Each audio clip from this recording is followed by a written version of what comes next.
Good afternoon, students. The next, the fine respiratory bronchioles terminate into highly vascularized, thin-walled pouch-like air sacs called alveoli. இந்த நுண்ணிய சுவாச குழல்கள், the fine respiratory bronchioles, சுவாச நுண்குழல்கள் terminate into highly வாஸ்குலரைஸ்டு. இது எங்கே போய் முடியுதுன்னா, அந்த அல்வியோலைன்ற ஒரு சின்ன அந்த ஏர் சாக்கில் போய் முடியுது. அந்த ஏர் சாக்கானது எப்படி இருக்குன்னு பார்த்தோம்னா, ஹைலி வாஸ்குலரைஸ்டு, அதிக இரத்த நாளங்கள் உடையதாகவும், தின் வால்டு, மெல்லிய சுவரை உடையதாகவும், பவுச் லைக்கு, பை போன்ற வடிவம் உடையதாகவும் காணக்கூடிய அந்த பகுதியில் போய் முடியுதுன்றாங்க.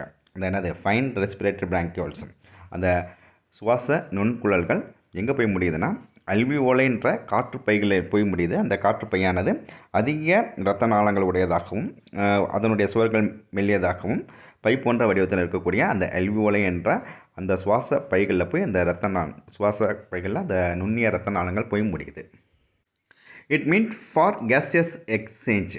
இது வந்து என்ன செய்யுதுன்னா, வாயு பரிமாற்ற தளமாக செயல்படக்கூடியதாக இருக்குது தான் அல்வியோலை. அல்வியோலை வந்து இங்கேருந்து என்ன செய்யுது, வெளியிலேருந்து இருக்கக்கூடிய அந்த ஆக்சிஜன்ஸுக்கு உள்ளுக்கு என்டர் ஆகிறதுக்கு, உள்ளுக்குள்ளே இருக்கக்கூடிய அந்த கார்பன் டை ஆக்சைடு வெளியேறக்கூடிய அந்த இடமாக இருக்கக்கூடிய இடம் தான் அந்த அல்வியோலை. அதான் வாயு பரிமாற்ற தளமாக செயல்படக்கூடியது தான் அந்த அல்வியோலை.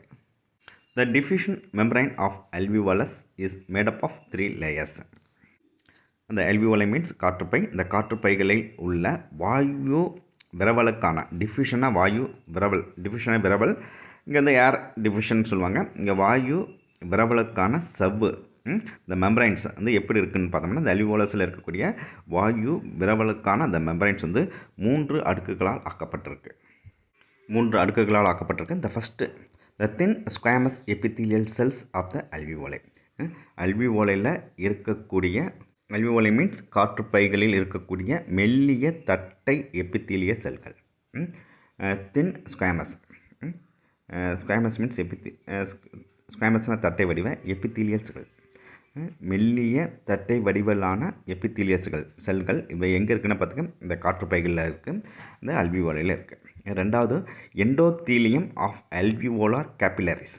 இந்த காற்றுப்பைகளில் இருக்கக்கூடிய இரத்த நாளங்களில் இருக்கக்கூடிய அந்த நுண் நாளங்களில் இருக்கக்கூடிய எண்டோத்தீலிய செல்கள் 2 இருக்குது. ஃபஸ்ட்டு வந்து என்னது, அந்த காற்றுப்பையில் இருக்கக்கூடிய ஸ்குவாமஸ் எபித்தீலியல் செல்ஸு. ரெண்டாவது அந்த கேபிலரிஸில் இருக்கக்கூடிய எண்டோத்தீலிய செல்கள். அடுத்தது மூன்றாவதாக இருக்கக்கூடியது அந்த basement substance found in between தம்.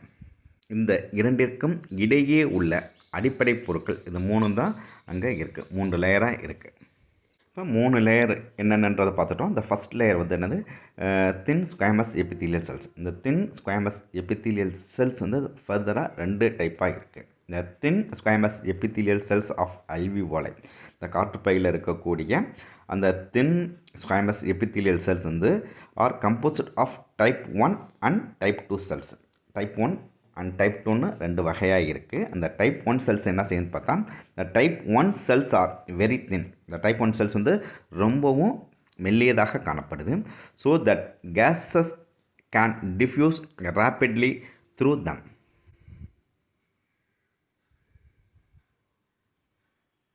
இதன் மூலம் வாயு பரிமாற்றம் விரவல் முறையில் துரிதமாக நடைபெறுகிறது. டிஃப்யூஷன்ஸ் விரவல் முறையின் மூலமாக மிகவும் விரைவாக நடைபெறுகின்றது. The type 2 cells are thicker, synthesize and secrete a substance called surface tenant. Second type செல்கள் வந்து ரொம்பவும் தடித்தவை, திக்கர், ரொம்பவும் திக்காக இருக்குது, தடித்தவையாக இருக்குது. இவைகள் வந்து மேற்பரப்புகள் என்னும் வேதிப்பொருளை உற்பத்தி செய்து சுரக்கின்றன. சிந்தசைஸ், இந்த டைப் 2 செல்கள் வந்து சிந்தசைஸ் அண்ட் செக்ரேட். சிந்தசைஸ்னால் உற்பத்தி பண்ணுது, அது மட்டும் இல்லாமல் செக்ரேட்னா சுரக்குது. A substance called surfactant என்ற மேற்பரப்புகள் என்னும் வேதிப்பொருளை உற்பத்தி செய்து சுரக்கின்றன.